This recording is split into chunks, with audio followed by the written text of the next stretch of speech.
The studio lights feel hotter than usual, almost unforgiving. The kind of heat that exposes everything. The camera glides across the set of The View, capturing the familiar table, the polished smiles, the controlled chaos. But today, something is different. There's a tension in the air that even the audience can feel before a single word is spoken. And then he walks out. Brad Pitt, not just a Hollywood icon, but a man who has spent decades navigating fame, scrutiny, reinvention. An Oscar winner. A producer behind some of the most critically acclaimed films of the last decade. A face the world knows, but a mind few truly understand. The applause is loud, but not explosive. It's curious, anticipating, because seated across from him is someone who doesn't hold back.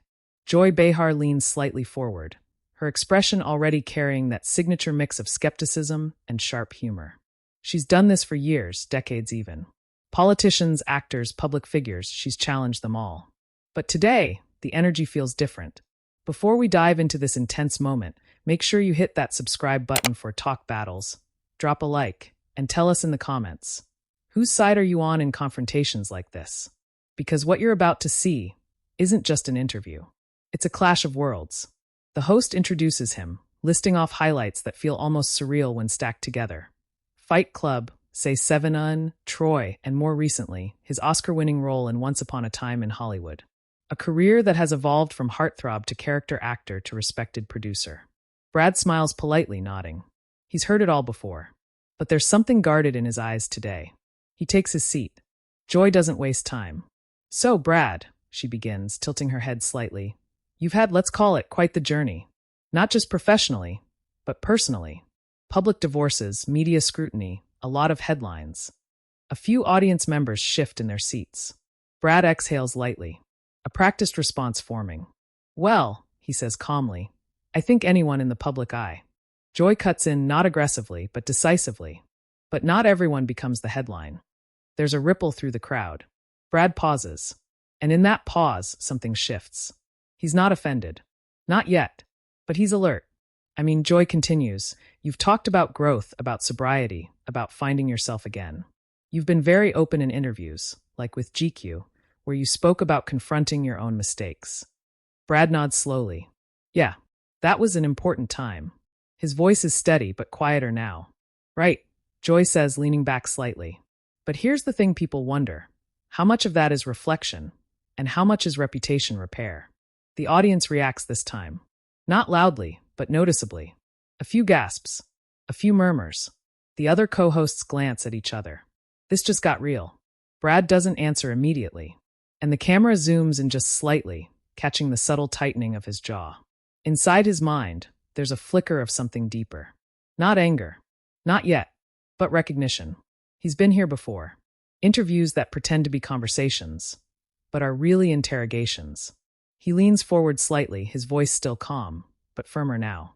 I think when you've lived a life in front of people, he says, choosing each word carefully, there's always going to be a narrative that gets built around you. And sometimes that narrative isn't entirely yours. Joy raises an eyebrow. But you lived it, didn't you? Silence. For a split second, the room feels smaller. Brad lets out a slow breath. Yeah, he says. I did. And there it is. No deflection. No Hollywood polish. Just truth. But Joy isn't done. And yet, she continues, you've also had one of the most successful careers in the industry. You've won an Academy Award, not just for acting, but as a producer with 12 Years a Slave.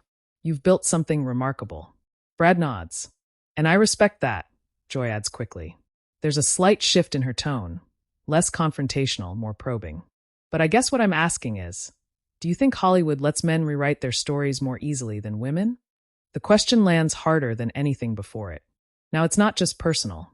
It's cultural. The audience leans in. Brad's fingers tap lightly against the table. Barely noticeable, but enough to reveal that he's thinking carefully. Because this isn't just about him anymore. It's about everything he represents. He glances briefly at the other hosts, then back at Joy. You know, he begins slowly. I think that's a fair question. Joy doesn't move. She's locked in. And I think the industry has changed. It's still changing. And yeah, there have been double standards. No doubt about it. A few nods from the audience. But, Brad continues, his voice gaining strength, I can only speak for myself. And for me, This wasn't about rewriting anything. It was about owning it. There's a quiet sincerity in his tone now. Not defensive. Not rehearsed. Real. Joy studies him. And for the first time since the conversation began, she doesn't interrupt. Brad leans back slightly. I got to a point in my life where I had to look at myself honestly. No filters. No PR. Just the truth. The room is still. Even the audience feels it. This isn't just a celebrity interview anymore. This is something else. Something raw. But then, Joy leans forward again. And her next words, change everything. But owning it publicly, she says, her voice sharper now, isn't the same as accountability privately, is it? A collective gasp. The tension snaps tight, like a wire about to break. Brad's expression shifts. Not dramatically, but enough. Because now, this isn't just a conversation. It's a confrontation. And for the first time since he walked onto that stage, Brad Pitt doesn't just look thoughtful. He looks ready. The camera holds on his face. The audience holds its breath. And somewhere between the lights, the silence, and the weight of everything unsaid, you realize, this is only the beginning. The silence lingers longer than anyone expects. Not the kind of silence that feels empty, but the kind that feels loaded. Every person in the studio senses it. The audience leans forward, the co-hosts sit just a little straighter, and somewhere behind the cameras, even the crew seems to pause. Brad Pitt doesn't speak right away. He just looks at Joy Behar. Really looks at her.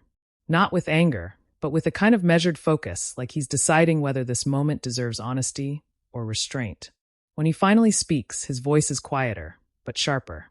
What does accountability privately look like to you? It's not defensive. It's precise. Joy doesn't hesitate. It looks like the people in your life, not the public, being able to say you've changed. A few soft murmurs ripple through the audience. Brad nods slowly, as if acknowledging the weight of that. And you don't think that's happened? He asks. Joy tilts her head. I think we don't know. And that's the point. We only see what's presented. There's a flicker in Brad's expression now. Not irritation, something deeper. Fatigue. Not the tiredness of a long day, but the kind that comes from years of being watched, interpreted, reduced to headlines. He leans back slightly, exhaling through his nose. You're right, he says. You don't know. The words are calm, but they land with force. And that's not a criticism, he continues. That's just reality. There are parts of my life that are not for public consumption. And they shouldn't be. Joy watches him carefully. But when you do choose to speak publicly, she counters, you shape the narrative. Brad nods again, but this time there's a subtle shift. His posture straightens, his tone firms. Or I try to correct it. The audience reacts, just a little louder this time. Because now there's an edge. Joy leans in. Correct it or control it? A sharp inhale from somewhere in the crowd. Brad lets out a small, almost incredulous breath. Not quite a laugh, but close. Control it? He repeats, glancing down briefly before looking back up. If I could control it, we wouldn't be having this conversation. A few scattered claps break out, quickly stifled but noticeable. Joy smiles faintly. Not amused, acknowledging. Fair enough, she says. But you understand why people ask these questions. I do, Brad replies immediately. And he means it. There's no hesitation there. But then he leans forward again, his elbows resting lightly on the table. And I also understand, he adds, that there's a difference between curiosity and assumption. That lands. Hard. Joy's expression tightens, just slightly. Are you saying I'm making assumptions? She asks. Brad doesn't blink. I'm saying, he replies evenly, that it's easy to build a story from the outside, especially when it's incomplete. The tension rises again, but this time it's different. Less explosive. More deliberate. Like two people circling each other, testing boundaries. One of the co-hosts shifts in her seat, glancing between them, clearly considering stepping in, but deciding against it. This is too real to interrupt. Joy crosses her arms lightly, not defensive but grounded. Let me ask you this, she says. You've talked about hitting a turning point in your life, getting sober, going to therapy, reevaluating everything. That takes courage. I'll give you that. Brad nods once. But do you think, she continues, that public redemption stories sometimes come too easily for people with power? There it is again. Not just about him. About the system. Brad's jaw tightens, barely noticeable, but the camera catches it. Because this question, it's bigger than his personal journey. It's about Hollywood. About fame. about who gets forgiven and who doesn't. He pauses longer this time. And in that pause, there's a flicker of memory. Years of headlines. The collapse of his marriage to Angelina Jolie. The media frenzy. The speculation. The silence that followed. When he finally speaks, his voice carries more weight. I think redemption isn't something you get to claim, he says slowly. It's something other people decide, if they ever do. The audience goes quiet again. Because that feels real. Not polished. Not rehearsed. Earned. Joy studies him, her expression softer now, but still probing. So you don't think you've been redeemed? Brad shakes his head slightly. I don't think it works like that, he says. I think you just keep doing better. Or you try to. There's a sincerity there that's hard to ignore. Even Joy seems to register it. But she doesn't back off. Not completely. And what about accountability to the people who were affected by your past? She asks. Not the audience. Not the industry. The people. A heavier silence follows. Because now, it's unmistakably personal. Brad's gaze drops for a moment.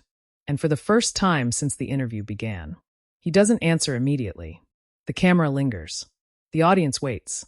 Inside his mind, something shifts again. This isn't about defending himself anymore.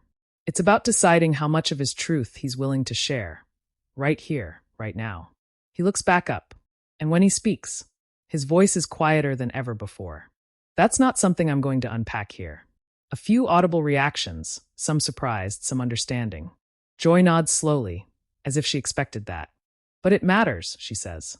It does, Brad replies. More than anything. And there's no performance in that line. No deflection. Just wait. For a moment, it feels like the conversation might settle there. Like they've reached an unspoken boundary. But then, Joy leans forward one more time. And her tone changes again. Softer. But somehow even more direct. You know, she says, you've built a career on playing complicated men. From Fight Club to The Curious Case of Benjamin Button. Even in Once Upon a Time in Hollywood, there's always this layer of introspection, this sense of searching. Brad listens, his expression unreadable. And people connect to that, Joy continues. They see depth, vulnerability, humanity. She pauses. But when it comes to real life, they want to know if that same depth exists off-screen. The words hang in the air. And this time, Brad doesn't hesitate. It does, he says simply. No elaboration. No speech. Just 4 words. And somehow, that lands harder than anything else he's said. The audience doesn't react right away. Because they're not sure how to. Joy holds his gaze. Trying to read him. Trying to decide if she believes him. And for a brief moment, the tension shifts again. Not gone, but transformed. Because now, this isn't just a confrontation. It's something more complicated. 2 perspectives. 2 truths. Colliding in real time.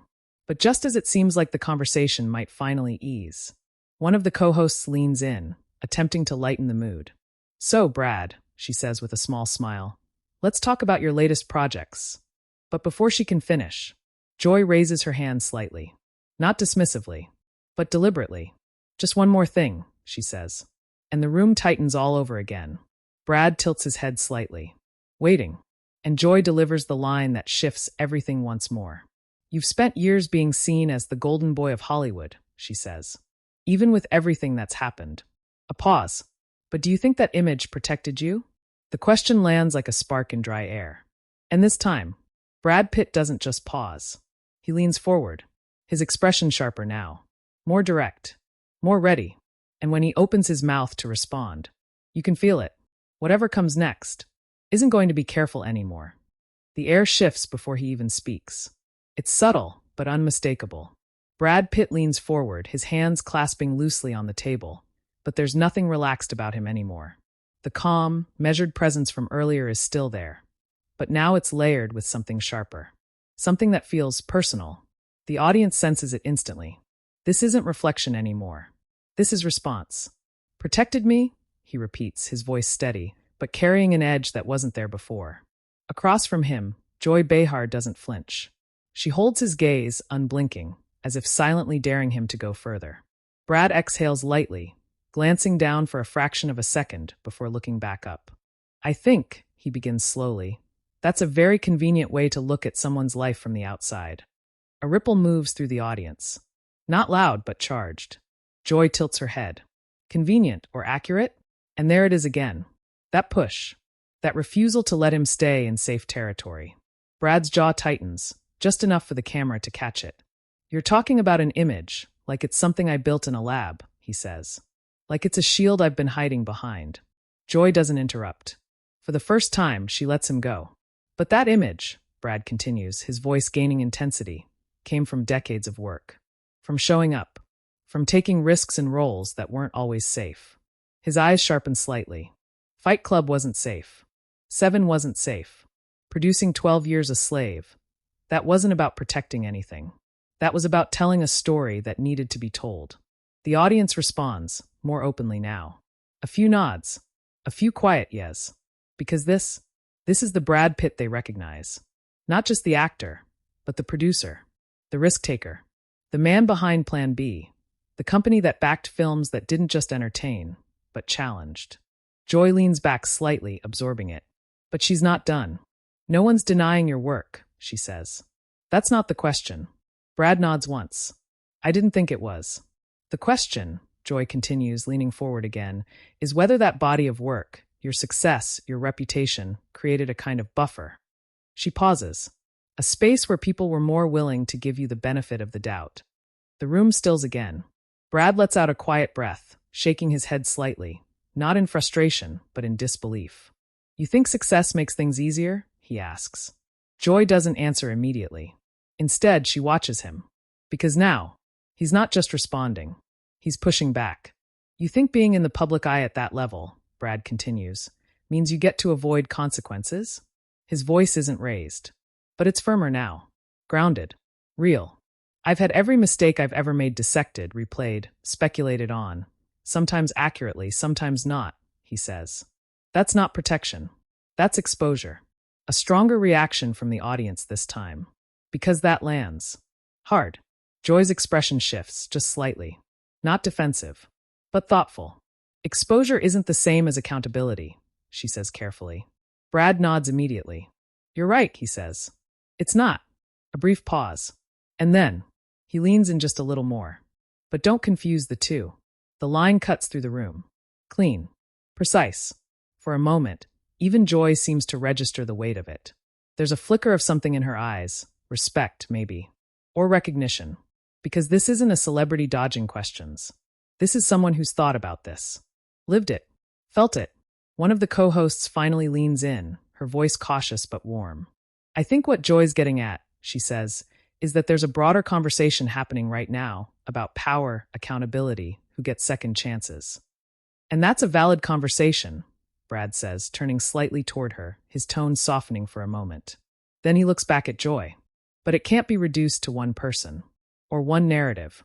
Joy nods slowly. I agree, she says. But individuals are part of that system. Brad holds her gaze. Then let's talk about the system, he says. There's a shift in the room again. Because now, this has gone beyond personal. Beyond biography. Now it's something bigger. Joy raises an eyebrow slightly, intrigued. All right, she says. Let's talk about it. Brad sits back just slightly, but his presence fills the space more than ever. You've been on this show a long time, he says. You've interviewed politicians, activists, actors, people from every side of every issue. Joy nods. You've seen how narratives get built, he continues. How quickly people get defined by a moment. A headline, a clip, a subtle glance toward the cameras, toward the machinery of media itself. This, he says quietly, is part of that. The audience murmurs again. Because now, he's not just in the conversation. He's dissecting it. Joy doesn't look away. But without those conversations, she counters, nothing changes. Brad nods. I agree, he says again. But there's a difference between conversation and conclusion. A pause. And sometimes, he adds, we skip straight to the conclusion. That lands. Not explosively, but deeply. Because it's not just about him anymore. It's about everyone watching. Everyone judging.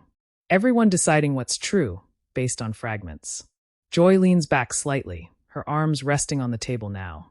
For the first time since this began, she doesn't jump in with another question.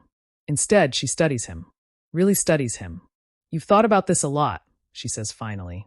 Brad lets out a small breath, almost a smile, but not quite. I've had time. A quiet ripple of laughter breaks the tension, brief but needed. But it doesn't last long, because Joy leans forward again. And this time, her tone is different. Less sharp, more personal. You know, she says, people don't just watch you because of your movies. She pauses. They watch you because they feel like they've grown up with you. They've seen the highs, the lows, the evolution. Brad listens, his expression softer now, but still guarded. And when something happens, Joy continues, they don't just see a headline. They feel invested. A beat. So when they ask questions, hard questions, it's not always about tearing someone down. She holds his gaze. Sometimes it's about trying to understand who they really are. The room goes quiet again, but this silence feels different. Less like tension, more like reflection. Brad nods slowly. I get that, he says. And he does. You can hear it in his voice. But understanding someone, he adds, requires space for complexity. Joy nods once. Fair. Another pause. And for a moment, it feels like they've reached something. Not agreement, but respect. A fragile kind of balance. But just as the atmosphere begins to settle, a voice from the audience cuts through. Unplanned. Unscripted. Then why not be more open about it? The entire studio freezes. Heads turn. The producers shift behind the cameras. Because this wasn't part of the show. Brad looks toward the audience, surprised, but not rattled. Joy glances back briefly, then returns her focus to him. And in that moment, everything changes again. Because now, it's not just a conversation between two people on stage. It's the room, the audience, the world outside those studio walls, all pressing in at once. Brad looks back at Joy, then at the audience. And when he speaks, his voice carries something new. Not just intensity, not just control, but a kind of quiet finality. Because not everything is meant to be public, he says. A pause. And not everything needs to be. The words settle heavily over the room. No applause. No interruption. Just silence. And in that silence, you can feel it. This moment has gone as far as it can go. Or maybe, just far enough. But as the cameras keep rolling, and the producers scramble to regain control, one thing is clear. This isn't ending quietly. Not here. Not now. Because outside the studio, the world is already waiting. And when this conversation hits, it's going to explode. For a split second after his words land, nothing happens. No applause. No laughter. No rescue from a co-host trying to pivot the conversation. Just silence. The kind that feels almost unnatural on a show like The View, a show built on reactions, interruptions, energy. But right now, even the energy feels frozen. Brad Pitt leans back slightly in his chair, his expression composed again. But it's not the same composure from the beginning. This one is heavier. Earned. Across from him, Joy Behar studies him for a moment longer. And then, unexpectedly, she nods. Not in surrender. Not in agreement. But in acknowledgement. Fair enough, she says quietly. The tension doesn't disappear, but it shifts. The producers seize the moment. A quick cue. A subtle hand signal. And just like that, one of the co-hosts jumps in, her voice just a touch brighter than usual. All right, I think we all need a breath after that, she says with a small, nervous smile. Brad, let's talk about what's next for you. A few scattered laughs ripple through the audience, relief more than amusement. Brad nods politely, playing along. Well, he says, I've been focusing more on producing lately. Stories that challenge perspectives. It's a safe answer. Measured. But there's still an undercurrent from everything that just happened. Even as the conversation shifts briefly to his work, his production company, his passion for storytelling, the legacy of films like 12 Years a Slave, the room hasn't fully recovered. Because everyone knows. That wasn't just another interview. And then, it ends. The cameras cut. The theme music rolls. Applause. Louder now, but slightly delayed, like the audience is catching up to the moment they just witnessed. Brad stands, offering polite thanks, shaking hands with the hosts. Joy stands too. For a brief moment, they face each other without the camera's focus tightening the frame. No audience cues. No live broadcast pressure. Just two people. You handled that well, Joy says quietly. Brad gives a small nod. So did you. A pause. Not awkward, but real. Then they part ways. But what happens next? That's where the real story begins. Backstage, the atmosphere is electric. Producers huddle in tight circles, voices low but urgent. Did you see that moment? We're clipping that immediately.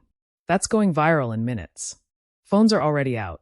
Social media teams typing fast, uploading faster. Within seconds, short clips begin to surface online. Brad Pitt fires back on live TV. Joy Behar pushes back and doesn't back down. The narrative machine, exactly what Brad was talking about, kicks into full gear. On platforms like Twitter, hashtags start trending almost instantly. Hashtag Brad Pitt. Hashtag The View. Hashtag Joy Behar. Hashtag Talk Battles. Clips of the most intense moments rack up thousands, then hundreds of thousands, then millions of views in what feels like seconds. One particular line spreads like wildfire. Don't confuse exposure with accountability. Comment sections explode. Some users praise Brad's composure, calling him measured, thoughtful, finally speaking his truth. Others side with Joy, arguing that she asked what needed to be asked, that accountability isn't optional when you live in the public eye. On YouTube, reaction channels begin uploading breakdowns almost immediately. Body language experts analyze every glance, every pause. Commentators dissect the power dynamics. Was Brad deflecting or protecting his boundaries? Was Joy pushing for truth or pushing too far? Even major entertainment outlets pick it up within the hour. Headlines flash across screens. Inside Brad Pitt's most tense interview in years. Joy Behar challenges Hollywood icon, audience stunned. Debate ignites over fame, accountability, and public image. Backstage, Brad sits quietly in a private room. Away from the noise. Away from the cameras. For the first time all day, he's alone. He leans back, staring at nothing in particular. Not replaying the conversation word for word, but feeling it. The weight of it. Because no matter how composed he was, moments like that don't just disappear. A knock on the door. His team steps in. Phones are blowing up, one of them says. It's everywhere. Brad nods slowly. He expected that. But expectation doesn't make it easier. Meanwhile, down the hall, Joy sits with her co-hosts. There's a mix of reactions. That was intense. You didn't hold back. He didn't either. Joy listens, but she's quieter than usual. Not second-guessing. Not apologizing. Just reflecting. Because she knows what just happened wasn't just television. It was something bigger. A conversation people are already taking sides on. And outside the building, it keeps growing. Clips are shared. Debates spark. Opinions harden. Some call it one of the most honest celebrity interviews in years. Others call it uncomfortable. Necessary. Over the line. And somewhere in the middle of all that noise, the original moment starts to blur. Edited. Clipped. Framed in different ways depending on who's telling the story. Exactly like Brad said. Narratives. Built in real time. But one thing remains undeniable. People felt it. Days later, the moment is still trending. Panel discussions revisit it. Podcasts debate it. Think pieces are written about it. Not just about Brad Pitt or Joy Behar, but about everything they touched on. Fame, accountability, privacy, redemption, and who gets to decide any of it. The clip becomes more than just a viral moment. It becomes a reference point, a case study, a spark. And back on your screen, the moment loops again. That pause, that line, that look, the tension that no one can quite forget. So now we turn it to you. Was Brad right to draw the line between public curiosity and private accountability? Or was Joy right to push for answers that many people feel are long overdue? Drop your thoughts in the comments below, because this isn't just their conversation anymore. It's everyone's. And if you want more intense, cinematic, reality-inspired showdowns like this, make sure you subscribe to Talk Battles, hit that like button, and share this video with someone who needs to see it. Because the next confrontation might be even bigger.